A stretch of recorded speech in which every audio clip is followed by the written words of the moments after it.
I think this all relates back to my experience growing up.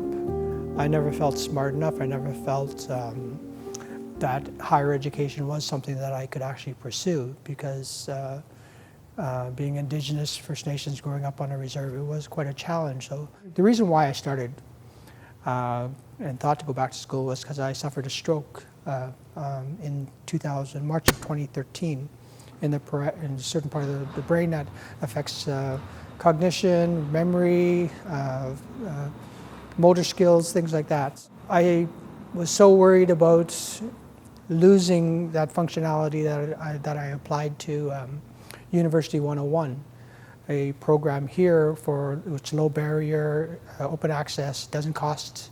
That was my start for healing, not only from the brain injury, which is still there, but also it made me address, at this time I was in recovery.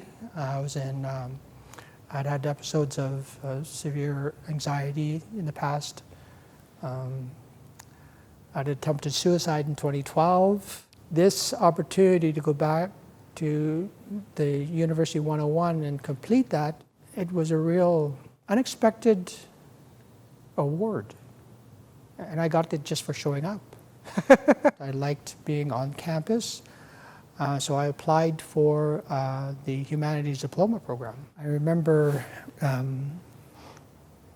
the fear of going back to a classroom. I was 50 at that time, and there were young kids. They were so full of life and so full of knowledge, and I just felt like I didn't feel like I fit in. So that was a barrier, something that I had to be resilient about. The key for me has been self-compassion.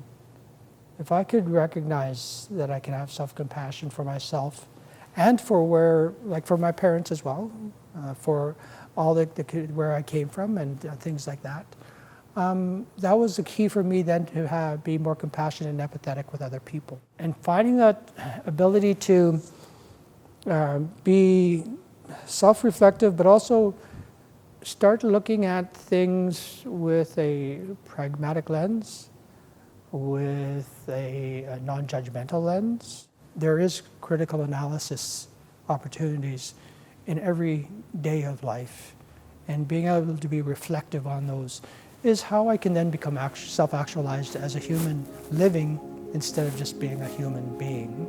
And that living aspect is so important for me, because I didn't really think that I had the permission to live. And now I'm doing it.